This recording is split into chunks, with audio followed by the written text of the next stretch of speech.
Okay, folks, welcome to another edition of Going South. I think it's episode 40. I can't remember because I don't count them very well. But anyway, I am really excited about today's conversation. We've got three folks that I've been spending time with, or at least two of those folks recently. The three of us, Dr. Michael Noll and Dr. Jamie Landau, are kind of involved in some racial reconciliation work locally.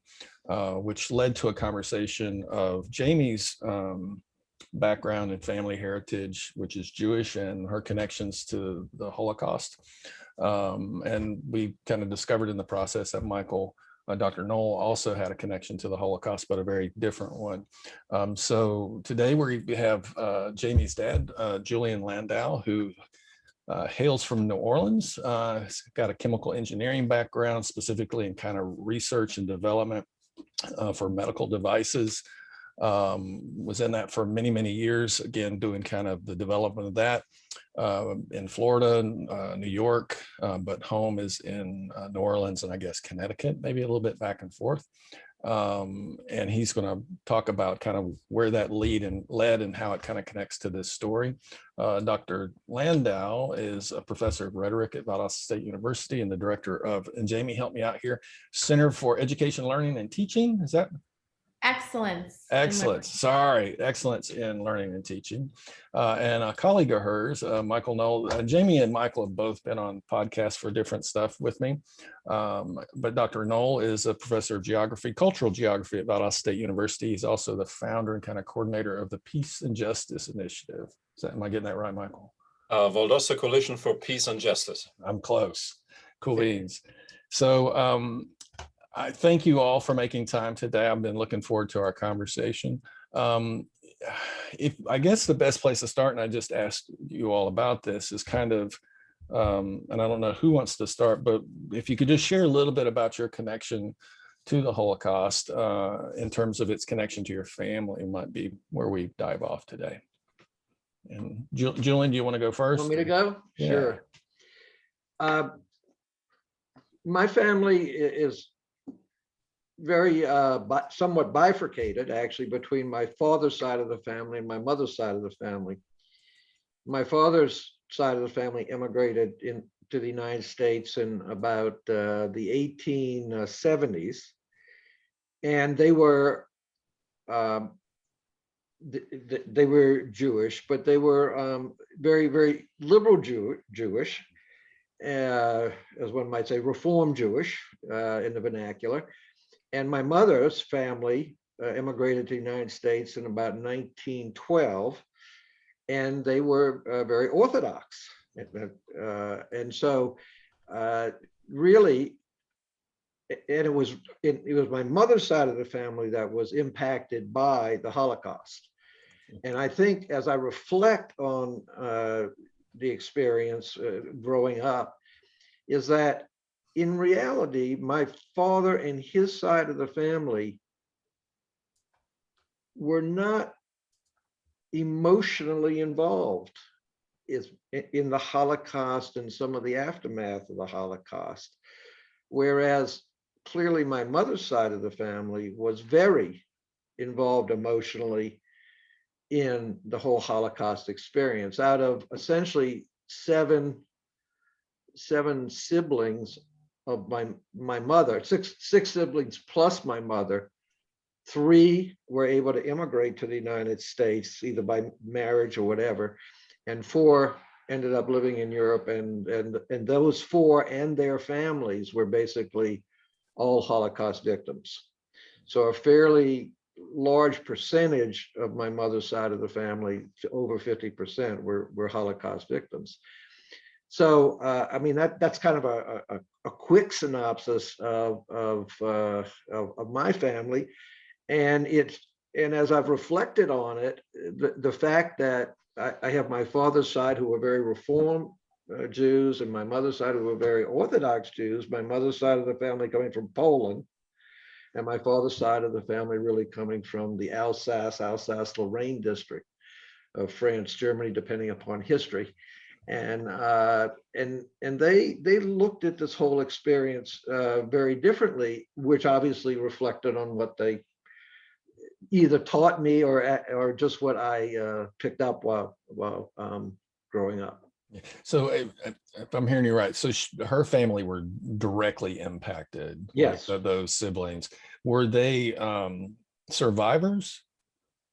The part that were in the Holocaust or were there? Yeah. No, they were all killed in concentration Yeah, camps. go ahead and use the right terms. They were in concentration camps, and we can talk about some of the stories of some of them if you're Yeah, they were the of the seven siblings, of which my mother, of which my grandmother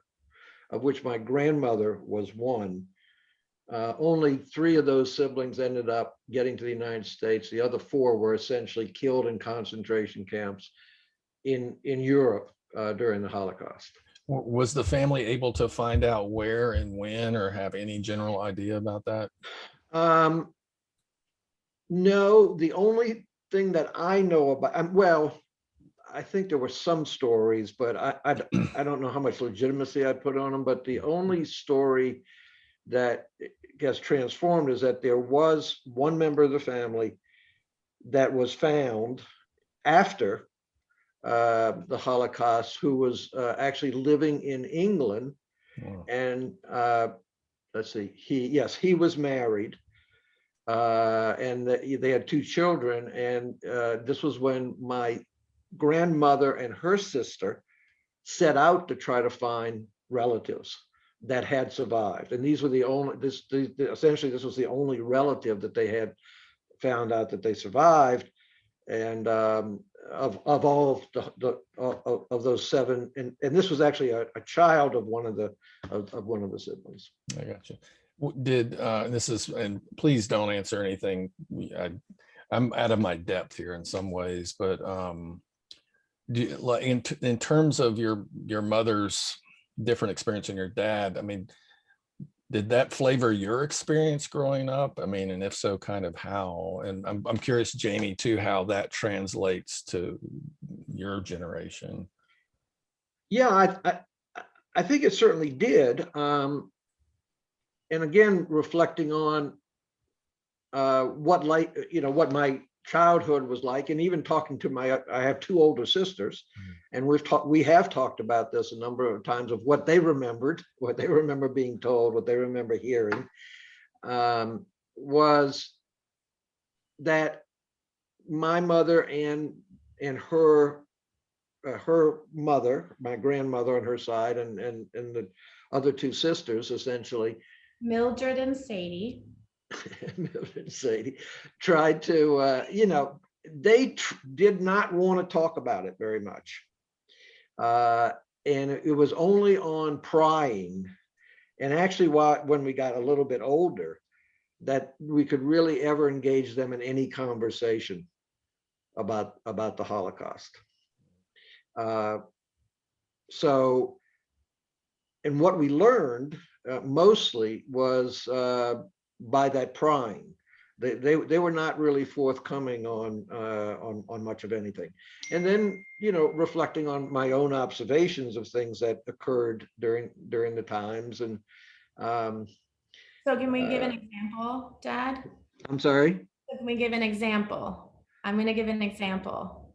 So you Okay. want to give like personal stories and tell names and things because folks who are listening, that'll resonate with them a little bit more. So can I give the example? Yeah, only if you're Sure. comfortable, though. Yeah. No, No, we are.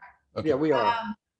So what was the young woman's name who we think worked in a house? What was her name? The who? The young woman who worked we just talked about this. The young woman who worked in the house, who we think was young and beautiful. What was her name? Oh, she didn't, no, she was actually an aunt of mine by marriage. What was her name? Minnie. Minnie, thank you. Okay, so Minnie Rodersman. So here's the story. So I'll share now my story. One of my first memories we talk about the Holocaust all the time, I feel like, as Jews, through our meals and through our stories, no matter even how religious we are. It's a topic of conversation. And even when you talk about the Exodus, you kind of put it in the contemporary moment. But I would say one of the most impactful stories that I heard, and then this reflects on what you're saying about Grandma Millie kind of being rhetorically careful about how she talked about the Holocaust, was that when we were at, I think it was her 80th birthday party, or maybe her 70th birthday party. And Mark, I think I told you the story, and maybe Michael as well. I was a little girl, and I remember this older woman, and it was Minnie, kind of off in the corner, and she was very frail. Of course, she was older. And I remember she just kind of was off from all the rest of the family. And one thing my dad hasn't told you is, like, all of his family immigrated to New Orleans together and would always have Sunday meals together. It was a very, very close-knit family.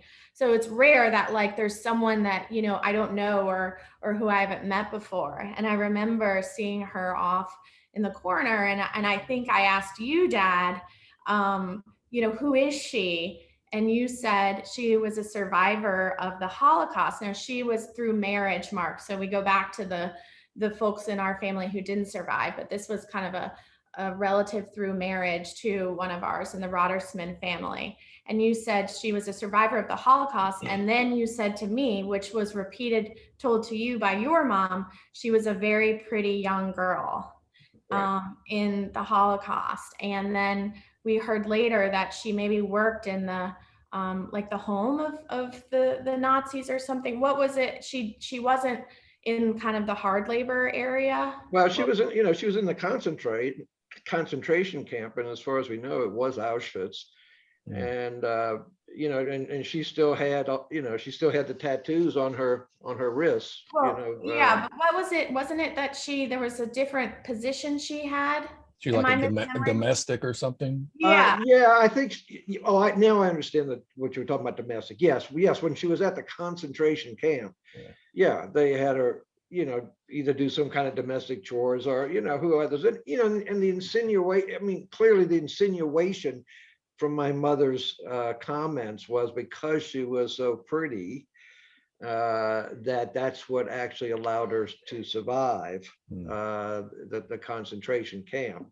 Well, and it might go deeper than just being pretty, that she had a sexual relationship with, maybe not consensual, with one of the. Right. I mean, that was clearly the insinuation, but in those days, parents would not talk to kids, you know, in any form of using those words. But Dad, I think that's an example of what you were saying about how Grandma would sort of talk about things, and she would have those phrases. Yes. And, like in relation to other people in the family, and I got you. Right. Yeah, you know, because one of the things we talk and think a lot about is trauma, you know, and how it plays out in different ways and whether it gets addressed. And, you know, I think in terms of this event, as well as kind of the trauma that's happened in the US, I'm just fascinated at the resilience of humans, but how trauma reshapes our lives and our relationships with one another. And I can't fathom things like survivor's guilt or all the dynamics that can play out in a household, you know, in a situation like this. You know, Michael, will you talk a little bit about your connection to this terrible event? I was born in 1961, to give you a time reference here. And at that time is when you see in the early 60s, you actually see the Auschwitz trials happening in Frankfurt in Germany. And that's a time when, for the most part, the German society is still basically exercising collective silence when it comes to the Holocaust. There isn't much discussion going on. Even in my teenage years, when I'm still able to hang out with my grandfather, who I will talk about in just a little bit, was there not much talk about the Holocaust. It all takes until the late 70s, early 80s before you truly have a collective understanding or beginning of an understanding and an awakening when it comes to the Holocaust and what it truly meant and what different roles members of the Wehrmacht played in it, or for that matter, regular citizens. And so I come at this from a point of view that a few years ago, as I was visiting my home country, my native country, Germany, I noticed these stumbling stones, and which is basically most likely the most famous and most successful decentralized form of remembering victims of an awful event, in this case like the Holocaust, and you will find anywhere in the world. And I was getting more and more interested in learning about how the German society was interacting with, learning from, and trying to come to terms with their past. And so in the last few years, I focused on this, and this reminded me of a lot of experiences or memories from the old days too. For example, my grandfather, and this is where we are intersecting and coming at it from two different perspectives.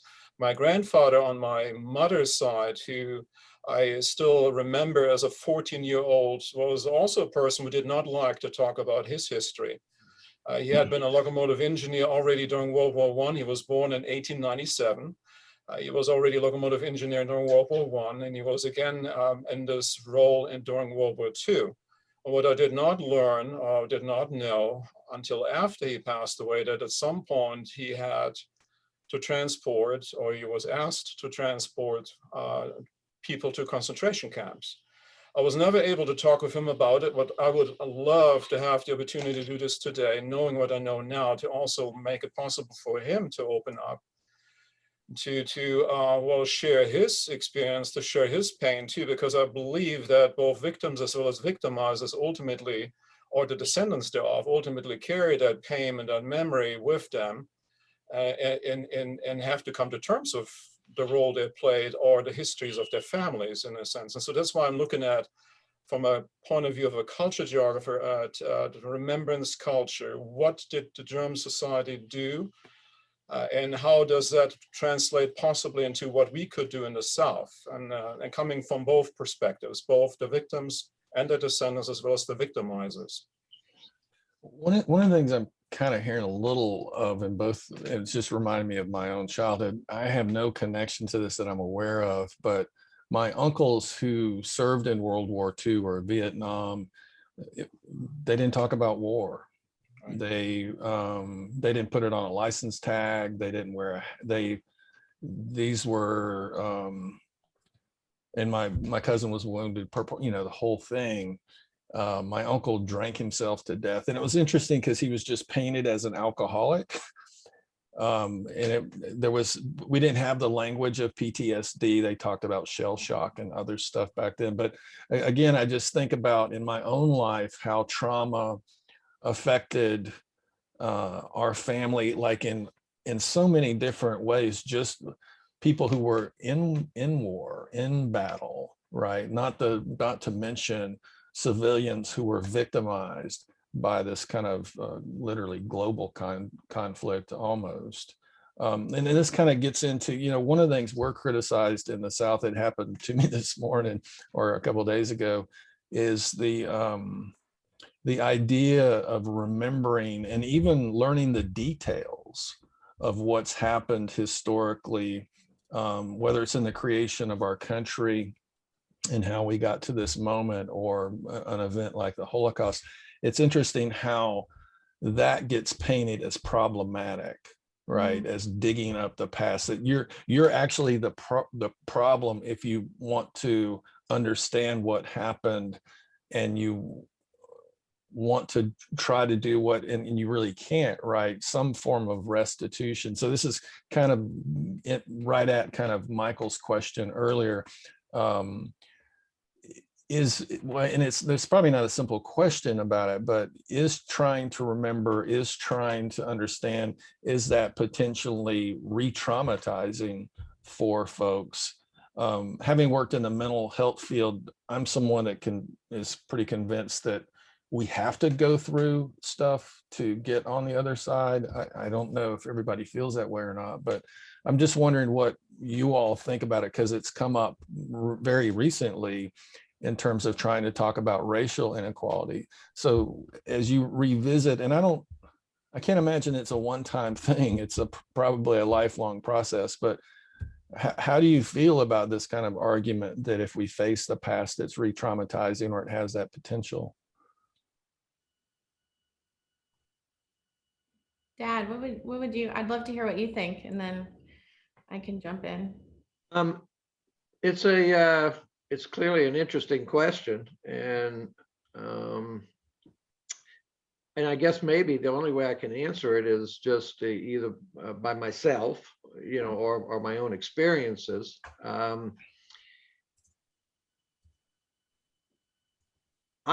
think it was very important to me to, I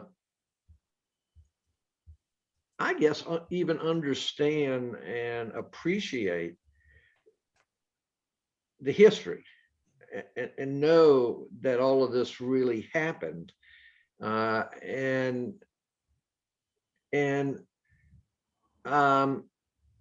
because I think to some extent it's at the core of anti-Semitism, really in the country, and that, or almost any country. I think that's what, you know, the Holocaust was really all about. It was all about anti-Semitism, and we still have anti-Semitism.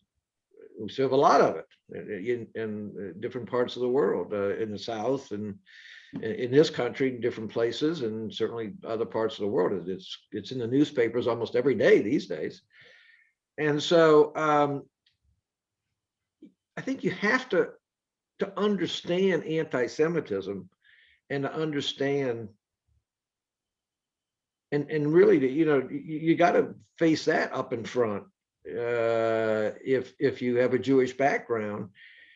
And you had, so therefore the Holocaust becomes a huge aspect of kind of creating that anti-Semitism on a massive scale, and to realize that, you know, history has shown how far anti-Semitism can really go. That it's not just one strange person who decides they want to firebomb a synagogue in some town. Can I ask my dad a follow-up question?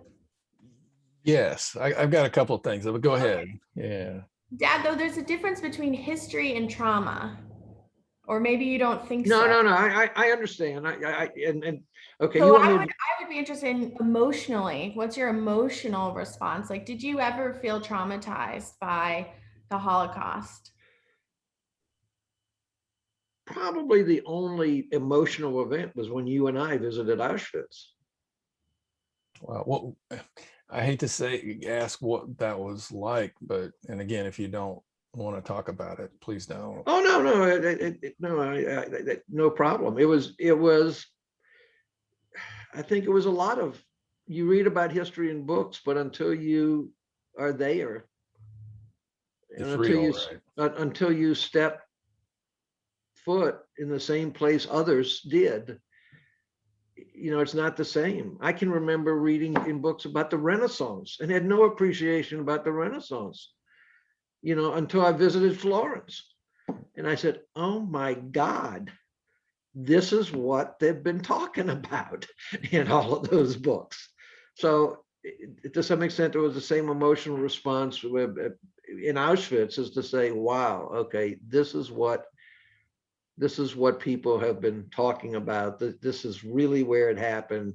Here are the gas chambers, you know, here are the railroad tracks, here's the people where people were, you know, lived. And so, yeah, I mean, I don't see how anyone could not have an emotional response if, you know, if they had family members or had any involvement with the Holocaust, stepping on that ground. I mean, it's basically sacred ground. Okay. Yeah. Well, that add something to that quickly, Mark. I apologize, and I'm going to jump in right away. It's a very similar experience in some sense for me, or was for me as well. The first time I went with my students to concentration camps in Ravensbrück or in Dachau or Sachsenhausen or other places, knowing that I come from the other side of history, and knowing about my grandfather's background, to actually walk across the grounds of a place and then for the first time truly understand what the history books are telling us. And then also the first time truly trying to, I guess, come to terms with my own history, with my own family's history in this regard. And that is an incredibly important experience for both sides ultimately, which is why, and this is something that Jamie, Mark, and I already talked about as well, which is why I think it is so important that if you want to then connect that experience also to the Southern experience, that we all have to go at some point to the Legacy Museum and the National Memorial for Peace and Justice in Montgomery, Alabama, to truly understand and empathize, and then make those connections for whatever side you're coming from. I think I can completely relate to that, even if I come from a different perspective. Yeah.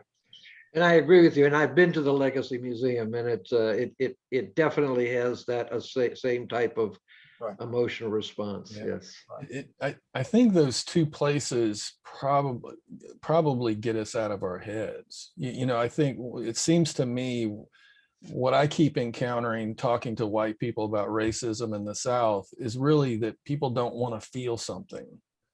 And that's why we don't want to know all the details of our history. And not only that, the long list of atrocities in this community, right? And so I think about it because the trauma piece seems to me, until it's felt and worked through, is going to be there, and it's going to have an impact in our lives in ways we might not know. But I'm also just wondering, thinking back about y'all's family, Jamie and Julian, you know, it seems to me that the trauma impacts the person sitting by themselves in the corner and how people even deal with that, right? And the potential demonizing of a really complicated situation that person had to live through, right? And then come into the family and still feel the pain around that, whether it's survivor's guilt or feeling like they got preferential treatment because they might have been attracted, but at the same time might have been a sexual assault victim in order to survive, right? And how everybody either contends with that or negotiates it. And the last thing I think, a part of all of this, and I was always fascinated by the scholars who were exiles from Germany, was they spent a lot of time trying to understand how quote unquote good humans could do such great evil. Like, how does that work? And for all of us to ponder and sit with each of us are capable of great destruction or great creation. And you know what I mean? And that's not to discount anti-Semitism or racism or anything else, but a lot of those folks did that in the name of their own morality, with God on their side. You know what I mean? So, I mean, all of that to me seems kind of traumatizing, whether I retrospectively look at my family dynamics and how people related and what they didn't talk about and how they survived it. And that was probably a way, in addition to just, how do we live in a world where we can do this to one another, given the circumstances and the right context and the timing, right? I just said a whole lot, and I'm sorry, but yeah, I mean, I don't know if Michael, my dad, want to jump in here, but I think, I mean, I think our jobs have a lot to do with this. Like I don't know, Michael, I'm interested in, and I know you shared a little bit in another podcast, but like, you know, your grandpa was, I hate to say this, but just doing his job. Like I don't. That's Eichmann, right? The banality of evil. I was following orders. That's what and literally his job. Like, he was a train conductor, and they needed a train conductor. And then, Dad, I don't know if you want to talk about later in your career working for Bayer Pharmaceuticals. That is a German company that's implicated in literally the Holocaust. You're kind of just doing your job. I don't know. That, Mark, could be one route of discussion. I don't know if Michael and my dad want to talk more about that, but I think a lot of people, you know, it's that. But yeah, I think it's a defense mechanism. Mm-hmm, mm-hmm. It's a defense mechanism of not wanting to confront it. You know, it's an easy out. It's an easy out to basically say that. And, you know, for most people, you know, they don't want to confront it, I don't think, because I think I've thought about many times whether we could have gotten my mother to actually take a trip back to Auschwitz. Oh. And while I never had the conversation with her, I don't think we could. Oh, I never thought about that, Dad. I don't think she took many trips to Israel, Hmm. but you know, that's just that I just don't think she would want to confront it at that level. Did you ever feel any hesitation about, would you feel hesitation asking her that if she were still with us, or did you have hesitation even asking about this event that had happened? No, I wouldn't have a hesitation. I would go into it sort of not expecting a positive answer, but I wouldn't, but I wouldn't have a hesitation at all to ask her. The reason I ask is I've been hesitant to ask my 95-year-old uncle who was alive during lynching about lynching. Uh-huh. But because I was afraid of severing our relationship. Like there's some places we can't go. Yes. Even as family members, right? Sure. And that relationship could be very conditional. And he's like the only person on my mother's side of the family. And I finally did that. But I guess I'm asking about, maybe for both Michael and you, Julian, like the challenge of talking about it, the challenge, if there is one, of learning your own family's history, and what does that say about how we're relating to one another and our families too? Does that make any sense? It makes perfect sense, but Sure. and it is clearly a challenge, and I am not sure how I would make that first step if I had the chance to talk to my grandfather about this. But knowing what I know today, I would certainly try, because I believe, and this brings us back to also the story of Minnie as well as Peter, that we're ultimately all prisoners of our experiences who we have not been able to share or to come to terms with, in a certain sense. So it doesn't matter if it's Minnie who is a victim, or if it's Peter who is a victimizer, even if he may have used that defense mechanism saying, I have to follow orders, they are still trapped in that experience. And so in order for us to come clean with our past, we have to be able to open up, to confess, to ask for forgiveness. It's a very Catholic principle, but I think it's a principle that we all understand, no matter what denomination we may belong to. And one of the things I always did with my students, and the last time I did this was in 2017 when I ran a study abroad program in Germany.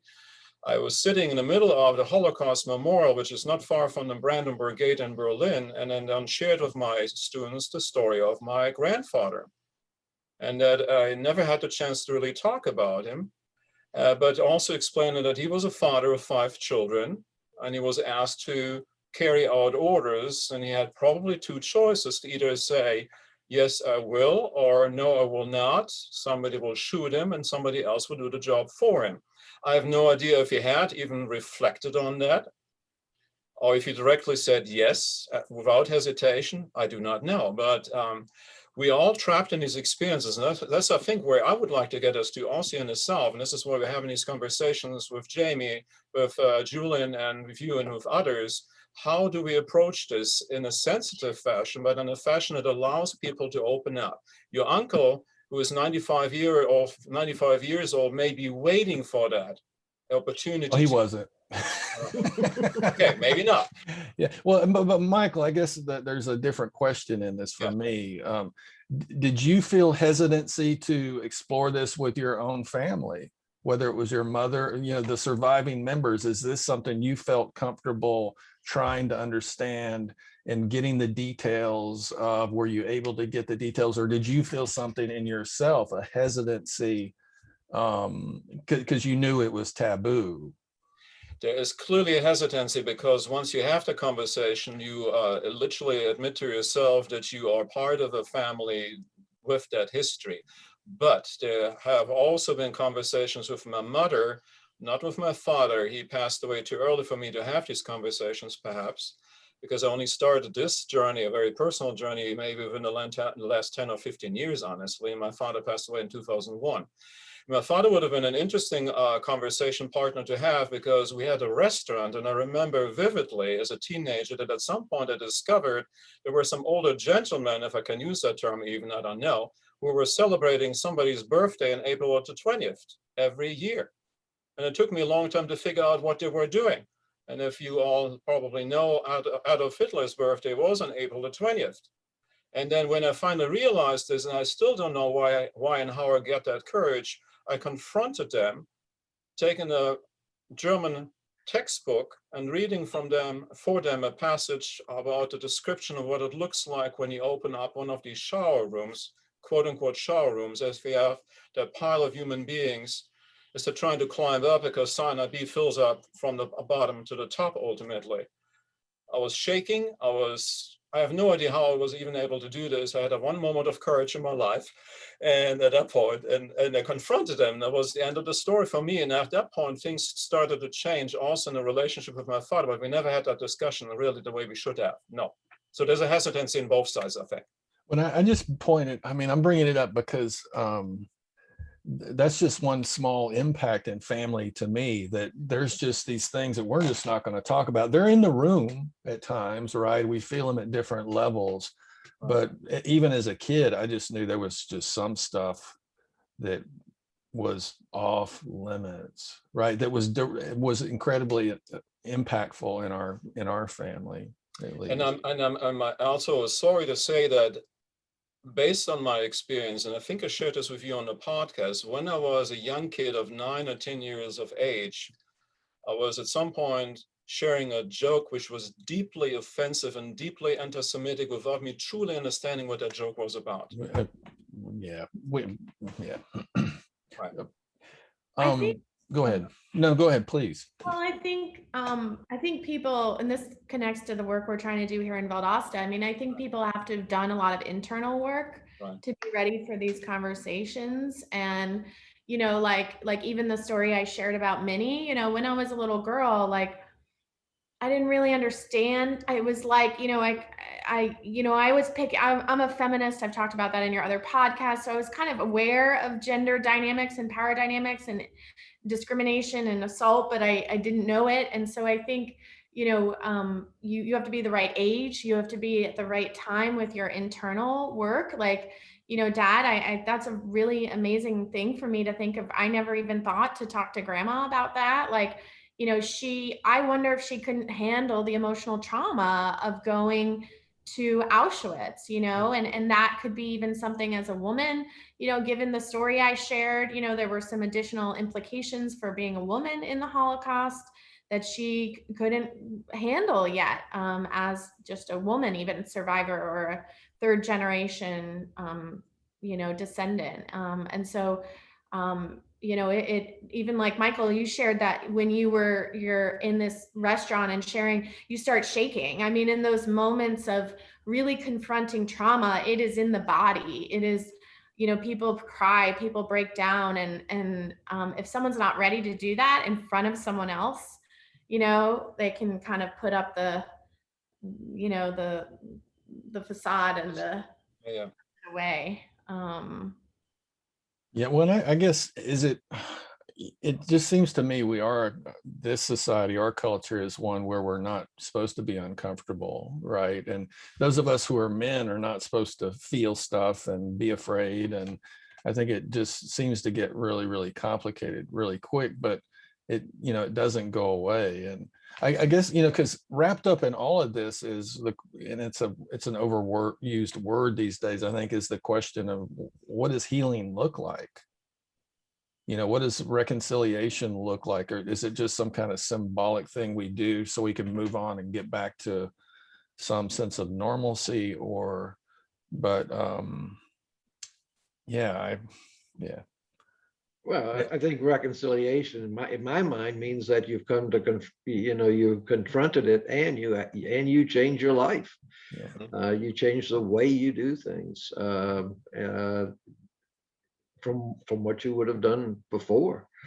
You know, it's hard to me to describe reconciliation in any other way. Any other way is just, you know, as you said, kind of trivial. and passing and instantaneous and not lasting of any kind. I have no idea how a country, we're talking about individuals, or maybe, or we could even talk about states or whatever, but, how does a country, a state, an organization really reconcile this? And I know Germany is probably the closest example. And maybe Michael, you can give some comments about that, which is, how far do you think the country of Germany has actually come in the whole reconciliation process of the Holocaust? Do you think progress has been made? Do you think it's all just been, I don't want to use the word for show, but or is it, is it as it's passed to other generations? Has that made a big difference? I'd be interested in your thoughts, since you've kind of been looking into this also.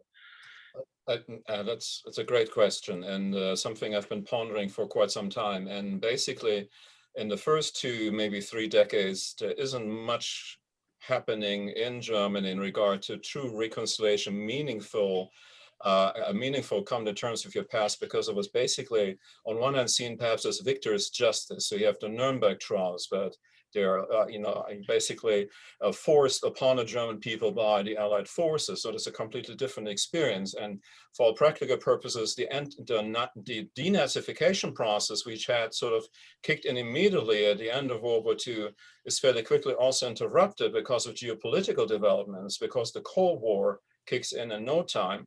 And all of a sudden, basically, the enemy of your enemy is your friend, and all of a sudden you have a denazification process that is halted. So that by the time when I'm born in 1961, more than 50% of all people that are serving in positions of power, whether or not these are politicians or judges, have a Nazi past. I mean, you still have in the 1970s, I believe, even the UN Secretary General, Kurt Waldheim, was able to be in that position despite the fact that he has a Nazi past. So in the 50s, 60s, and 70s, almost nothing is going on. And then you have, a couple of things developing where on one hand, you actually have this US TV series, The Holocaust of 1979. You have certain kinds of events like Richard von Weizsäcker, which was a very well-known, a very well-respected president of Germany, who gave an important speech in 1985, where he talks about May the 8th, 1945, as not a day of shame or what have you, but a day of liberation. We are being liberated from the Nazis. All of a sudden, he changes the narrative too. And so during the 1980s, you have this awakening. It happened already a little bit early in the academic circles, also based on the student revolts of the late 1960s going into the 70s. But a true community or society-wide reconciliation really only starts in the 1980s. And then you have artists like the individual I traveled with 2 years ago, who came up with the Stumbling Stones project. Different kinds of artists were thinking of how do we confront our past, how are we learning from our past, and how do we make sure that we're basically individualizing and rehumanizing the victims of our past. So not just anonymous numbers, but that you installed in the neighborhood where I grew up. You now have 3 stumbling stones that remember the father, the mother, and the sister of Lieselotte and Leo Weil, or Levi, who emigrated to the US early enough to basically be able to escape the Holocaust, but others were not. And so, yes, since the 1980s, there's been a awakening. And with the German reunification, you also have now the need of both East and West Germans to talk to each other about what it means to be German, and to look at that shared history, although we have been disconnected for some decades after World War II. So that then in the 1990s, you truly have, I believe, a healthy remembrance culture that evolves, so that today when you have, for instance, like what happened in Chemnitz not that long ago, I think it was in 2019, we had basically Nazis on the streets having their protest, there's an immediate response by tens of thousands of people in Germany to say, no, we're done with this, and we will not allow this sort of nonsense to happen. So when we have, for example, a kind of like what happened in Charlottesville in 2017 also led to response in the United States, maybe not as forcefully, as strongly, because from my point of view, remembrance culture, if it's healthy, is also acting like a vaccine against racism or anti-Semitism. That's the way I see it. Well, Michael, can you say, I mean, the Stumbling Stones project, but like when you say remembrance culture, is that state-driven institutional policy? What is, I mean, and it's pretty fascinating that it took so long. I mean, I know the war crimes trials went on for a while, right? And I know that white nationalism, and we're seeing a global resurgence of it in many places, right? But I mean, if you can just say something really kind of briefly about, well, what is remembrance culture? Is it kind of what we're trying to do in the South? And it also says we have a different, has Germany also lied about the history of World War II? I know there's propaganda that's been generated that the Holocaust didn't happen, right? For example, just like in the South, the propaganda that the Civil War was over states' rights. You know, so I think there's two things, like what is remembrance culture? Is that kind of the left in Germany that's purporting, pushing that, or is that state sanctioned, required? What is that? I think it's kind of something that came from within after some time of confronting the fact that we as a society in Germany had not yet come to terms with our past. We're not yet honest about it. Even if our history books already did portray it in a correct fashion, that doesn't mean that we as citizens are able to actually confront it. And so when I mean a remembrance culture, a healthy remembrance culture, when you look at the stumbling stones, these little stones that are installed into the sidewalks of German towns, the research is done by school children. The stumbling stones themselves are, financed by either school classes or by the descendants of victims of the Holocaust.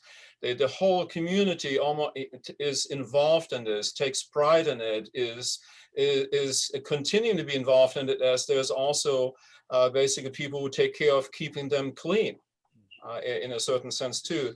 And so it's ultimately sanctioned by the state because they had no choice, because when you had at the beginning they were hesitating to have a stumbling stones project. Let's say the first stumbling stone was installed without the artist even realizing what he was doing in front of the historic courthouse in Cologne. And then he wanted to do more of it later on, but the city father said no. But then there was a public outcry, and he did certain very well, advertised installations that were still illegal at the time, to push the point, to push this cause of the need for. So the state didn't initiate any of that, though, right? Okay. Even, I mean, because the question I've always had about the German people, given the Allied demands, right, in addition to war crimes and reparations, right, like what exactly does denazification look like if it's an ideology? Like, how do you challenge, a belief system, a worldview? So I think about that in the context of the United States, because I think one of the things, in order to remember and heal, we have to tell the truth about American history, I would argue.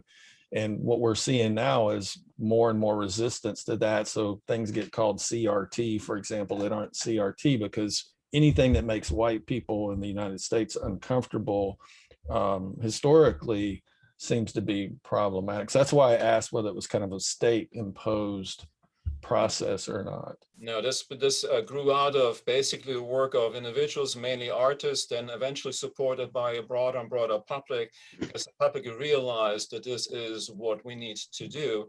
And so that the politicians eventually came around and decided we are officially sanctioning that. It's just like we have the problems in a certain sense with not being able to even talk about the meaning of Confederate monuments. The people are going to the streets and are challenging the political status quo, and eventually that political status quo will have to come around. Yeah. Can we just talk about responsibility for just a second? Because this is another thing I hear about, intergenerational. And I got asked a couple of times this week of whether I'm a guilty white person. And like, I get asked that by my daughter a lot. if you're a guilty Jewish man, or what do you No, if I'm a guilty Jewish male, I'm a guilty white male. She does that all the time. And what's your response? What's my response? My response is, of course, of course, there's some guilt, of course. What is what's the guilt for, I guess, is the question. What's the guilt for? Yeah, what do you feel guilty for? I mean, especially as a descendant of folks that were there was an attempt to annihilate them off of the planet, like to literally just erase them, right? Right. Well, the Jewish part is one of patriarchy relative to gender issues. Tease those out. That's what he's asking. Tease that out, because you've pushed back on me about that, which I agree with. Right? No, this is what this conversation is for. I think Michael's having a good time. I just love the interaction between the two of you. We're going to ask Michael about guilt too, though. We're going to. We're really good. Yeah. I mean, because guilt's pretty useless as an emotion. I think you know what I mean. Right, but let me feed that in quickly. Well, hold on a second. I want to give Julian a chance. You're not gonna let me off the hook. Yeah, no, like that's what I talked to Michael ahead of time. That was his job. Anytime I got on the hook, he was supposed to get me off. Well, and the reason I want you left off the hook is I don't want you to feel guilty. Oh, that's why. So I'd like to understand it a little bit more, if you don't mind. Sure. Maybe guilt sort of equates with me as responsibility, more so than kind of this emotional concept of guilt. I think it's really responsibility in my part, and I don't see how any white male in this country who understands the history and understands how it's played out in this country, particularly, relative to slavery, and, could ever not take some level of responsibility for that. Even if they themselves have never been a direct, a person that was directly, in the slavery business involved, or anything like that, or discriminated against, a Black person. But, and even today, I mean, it's right in front of us today. I mean, who are these white supremacists? What's the face of the white supremacists? The white male, 60 to 70 years old, who keeps talking about that, you don't understand the history. So yeah, I think, there's a level of responsibility. How much? I mean, you can debate that yourself, but there's clearly a responsibility there. Was it a struggle as a Jewish man because one of the things you're doing that is something a lot of Jewish folks who look white haven't done in my life? Like when we've tried to talk about racism, for example, folks want to say they're not white. They want to say they're Jewish. Right? I'm glad you're not doing that. No. It's a very good point. Yeah. And in fact, it cuts the other way too, which is interesting. I have many conversations with some of my, I guess I'll call them more conservative Southern Jewish friends, who, in my mind, well, and are these Reform or Orthodox, or just kind of culturally Jewish? Just folks? Culturally Jewish, who are clearly racist,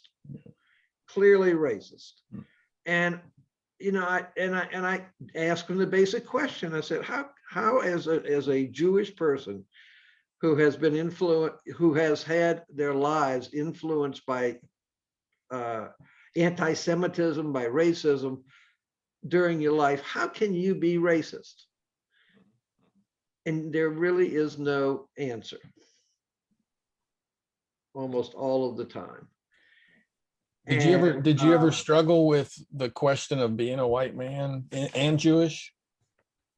being a white man and Jewish? Yeah. Did you ever want to like distance yourself from the possibility that you were experienced as a white guy, not just a Jewish guy? It might be the flip of that. It might be wanting to be a white guy and not Jewish. So that What's that about? if you're trying to escape the anti-Semitism, I got you. You you can know, kind of use it, huh?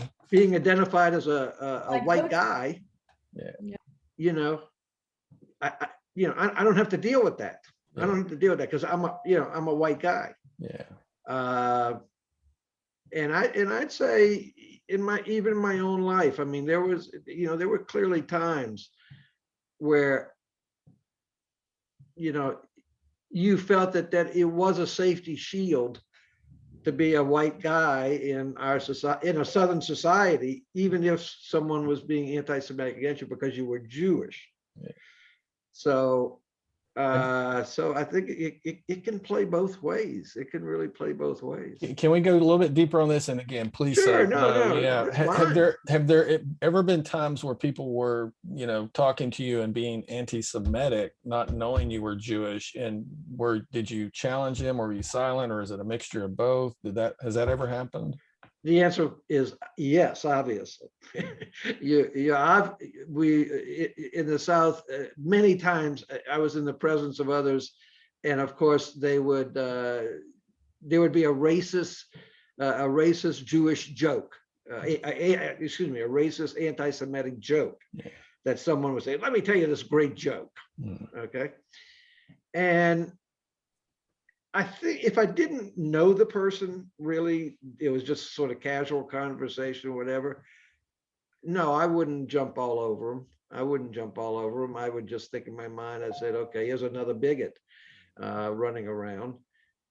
If it was someone that I knew and they were repeating that, then yes, I would definitely get into the conversation. They were repeating it because it was a funny joke.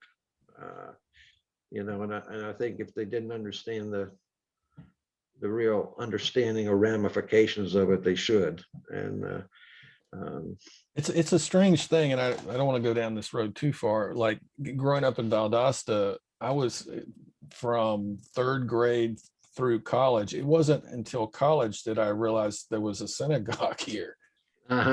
Like I don't say that lightly, or that there were Jewish owned businesses. Yes. And I certainly heard anti-Semitic jokes and so forth, not a whole lot, but it did occur. But there was a kind of an invisibility factor. And I'm sure folks experienced all kinds of garbage here and anti-Semitism in the midst of all of this. But Michael, guilt? Guilt and shame, I think, are both important emotions, but if you get trapped in it and if you get paralyzed by it, it's useless. But it reminds us on our responsibilities to confront the roots for that guilt or that shame. And like I tried to explain in another context, I am aware of, although do not know enough about my grandfather's history, and that knowledge of him being a participant in the Holocaust, whether or not he was just following orders, or whatever his justification may have been to be a part of that, has clearly made me shameful or give me feelings of guilt at times, particularly when you are walking across the grounds of a concentration camp. But I'm not defined by those actions, but it does give me reasons to be more responsible for the creation of a society where such behaviors, whether they are racist or anti-Semitic, do not have a chance to flourish again. And the responsibility and courage goes hand in hand too. We do have responsibilities. We are aware of our responsibilities as humans, but we do not always have the courage to act on the knowledge that we have, in a sense. And so, yeah, absolutely. Well, you said something earlier, and I don't want us to go too long. So you said that this has kind of started for you maybe a decade or so ago.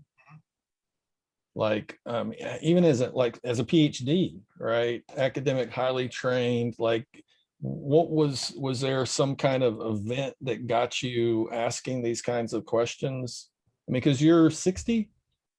Thank you for pointing that out, Mark. Sorry, I'm right behind you, and I'm proud of it. Yeah, what triggered this really is, I mean, theoretically, Well, let me interrupt, because it's not like you're not around intellectual people, haven't been you know what I mean? Like, right. it's one thing to say working class folks or some folks that don't have, you know, really informed folks around them or highly educated folks around them, let me put it that way, wouldn't know. But what really made me decide to go into the inner parts and my own emotions in this regard was most likely connected with another research topic I had, which brought me into contact with Lieselotte, who lived in New Orleans, because my background is really, in terms of my research, is I did research on this German prince who comes from my hometown, who traveled through the United States in the 1830s. And Prince Maximilian of Wied is an important figure when it comes to understanding Native American cultures and histories of the 1830s. But due to my research and my presence on the World Wide Web, I was contacted by Plato Robinson in New Orleans at some point, who knew about Lieselotte, who had come from Neuwied, who then set me in touch with Lieselotte in a way, who asked me to do research on her father's gravesite outside my hometown back in Germany. Right. And that was the beginning of my journey, really, when I was starting to make those personal connections. It's like you're stepping onto the grounds of a concentration camp, you're stepping onto the grounds of a cemetery. But it was close to home for you. It's close to home for me. I got you. So that brought it home to me emotionally too, and that's when I started to get truly invested in it. I got you. Guilt, Jamie? Like, not that you would have any or should have any. Yeah. I mean, yeah, I think we've talked about this. Like, I don't think that's the right emotion, or, you know, even recently in the inclusive pedagogy work I've done, you know, I've gotten some resistive feedback of saying that I'm a guilty white female professor, and that's why I want to, you know, have a diverse classroom. And that's not the feeling that I have. I mean, I do appreciate my dad and Michael saying responsibility. I think empathy is more of a close emotion for me. Like when I'm thinking across intersectional oppressions, you know, it's more a feeling of that. And I don't want to equate racism to anti-Semitism or sexism to homophobia or things like that. I don't ever want to say I feel or exactly know what it's like to be a Black woman, for instance, or something like that. But a feeling of some similar kind of trauma. So yeah, maybe it's empathy or just compassion. It's not guilt. Yeah, I don't. But I do feel then a responsibility to act and love and heal and improve the world I live in and the relationships I have because of it. Like my dad said, that reparations or reconciliation needs to have, you know, change and action as a result. Gotcha. Is there anything we haven't talked about that any of you would like to? I know we're about an hour and 10 minutes into our conversation, but I don't want to keep you any longer than want to be. Well, one thing I was just going to say is that, you know, one part of this conversation was that I realized I had never sat down with like someone who was German and had kind of a similar generational responsibility to the Holocaust in a way that I am Jewish and felt like I had a responsibility to that. So, you know, I think that even on a larger scale, but on this smaller scale, to me, that's a part of healing. I mean, I never had I think probably because I'm so generational separated, a negative feeling towards Germans, Michael, or anyone. And because half of my family is German Jewish, Right. you know, that would be a strange displacement of, and my dad and I traveled through Germany and really had both a powerful emotional experience at the concentration camps, but then loved Munich and Berlin and the German culture. So so I don't know, I guess I just wanted to share that I feel that this almost is kind of a part of healing and a part of confronting and seeing the beauty in people who are coming from those different perspectives, right? Even when we went to Germany, like seeing the beauty of Munich, you know, even amidst the dark times before. I mean, I know you were there before the wall fell and I was there after, and you just said it was very different, but I don't know, I'm not sure this dad experience for you is part of this conversation that we're having. And I wish we could make that clear, and I haven't found the magic words for that yet, to others within our own community here, that having the ability to sit down and talk and remember and trying to understand is an incredibly important part for a community, for a society to grow and come together in a way. And so, like, I think I mentioned this to Mark in an earlier podcast. A few years back, there was some kind of interdenominational event at the Martin Luther King Memorial in the southern part of Valdosta. And as I was talking about the importance of remembrance culture and gave the examples of what the German society is trying to do, I was confronted or stopped after the event by a member of the clergy, the local clergy, who admitted to me privately that his grandfather was an active member in the KKK. And I'm like, that sounds weird. Great, let's talk about it. And we never got anywhere with it. And so the individual, I don't know what emotion or what mechanisms are preventing the individual to talk about it, but I see this as a lost opportunity for him to be able to come to terms of his family's past, just like for our society to come to terms of our journal past too. And this is where I'd like us to be able to get, and this is part of how we're going to get there, I think. Julian, you want to close with anything? Well, I think what we've discussed here today is just vitally important. Our society just really can't seem to come to grips with it. I mean, everything that, and I see that on a personal level with very close friends. I see that, on a national level. I see that,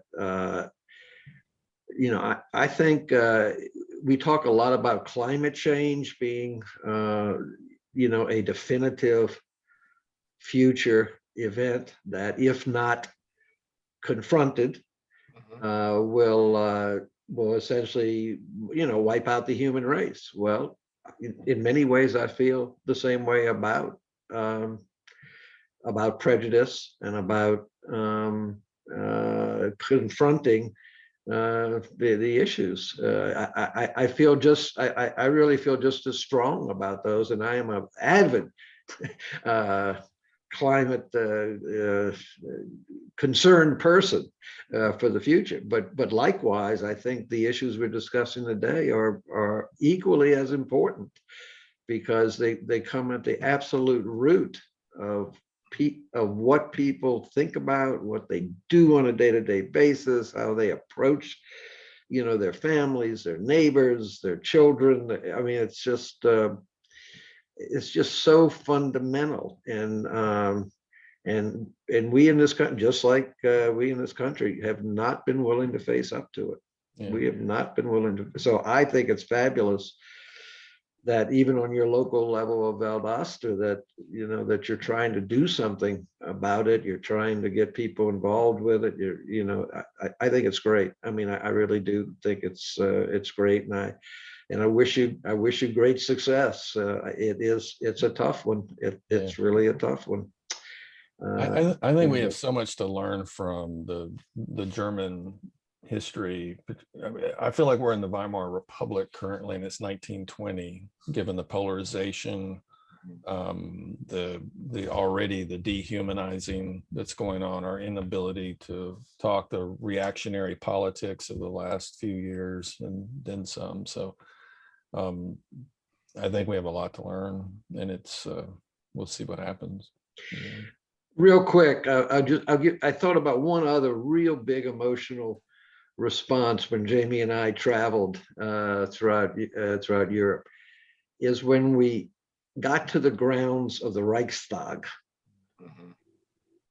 And again, it was like being in Florence or other places and knowing basically how important of a symbol that was to Hitler and his use of that symbol. And I never realized how gigantic this building was and how gigantic the feeling was being there. And I'd say that it really exhibited an emotional response, because I looked at that and I said, oh my God. I said, this really allows Germany to retrograde back to its Nazis beginnings. The fact that the building is there and it is just such an iconic symbol, at least of what I experienced. So anyway, so literally, it wasn't a good feeling. Yeah, well, that's what I'm hearing, that it lingers, right? The potential lingers, and yeah. And then the destruction of the material artifacts of the Jewish culture, Dad. Like when we went looking for the grave of the Radismans and in Bochnia, Poland, and the whole town no longer has any Jews. I mean, it used to have at least a 30% Jewish population before World War II, and now there are like no Jews there. We couldn't even find anyone who spoke Hebrew to read the tablets in the cemetery. Wow. And the only reason we were even able to find your great grandfather Isaac Radisman was because a Christian white, maybe Nazi male, claimed it was his garden during the Holocaust, so the Nazis didn't destroy the cemetery. So we were able to actually find the tombstones, but only because they were kind of used as just literally stones, Michael, not even stepping stones. They were just used as stones in a garden. And so the very destruction of the buildings also, or the artifacts, that for me, that was a huge emotional moment too, Dad. Was like the most consecrated thing was destroyed. Yeah, nothing sacred, right? Right. Like, another thing quickly, and since we're talking about emotions, and this is an emotion from a completely different perspective, but something that you mentioned, Mark, earlier in a way. When I saw, and I don't know if you're familiar with this movie, Downfall. Downfall, or Der Untergang, is basically a production that came out about, I want to say about 15 years ago, that shows the last days of Adolf Hitler in his bunker in Berlin. And Bruno Ganz plays the role of Adolf Hitler in such a convincing fashion, it's almost frightening. But what was most frightening about the production is that you actually at some point make a human connection to Adolf Hitler, who is so easily disregarded as a monster typically, that emotional connection is usually missing. So you can Hitlerize somebody and completely distance yourself from the individual. But at some point, which I found deeply disturbing, at some point during this movie, as I watched it, I started to connect with him on a human level, because I also saw a human in him. And that I found disturbing. But he was. And so are we, and we carry that. And this is where I come back to where you were earlier. We all have the potentials of being racist, anti-Semites, rapists, and on and on and on. And that is also something that we have to confront ultimately. Yes. That was a heavy ending, I'm sorry. That's okay. No, I mean, I think we're better humans when we look at both parts of that in ourselves and our potential for that. And Yeah, I'll just leave it there. Yeah. Well, thank you so much for this conversation. Julian, it was a pleasure meeting you, and Jamie, thank you for kind of arranging that connection, and Michael, thanks for making time too, and kind of putting your stuff out there and yourselves out there, and modeling what reconciliation can look like, and what healing can look like, and what living can look like with painful histories. So I appreciate it, and as soon as I post the podcast, I'll send everybody a link. Okay. Okay. Well, thank you, and have a wonderful afternoon. Well, it's nice to meet you, Julian. I really Nice to appreciate meet it. you too. Okay. You take care. Bye-bye. Take care. Bye-bye.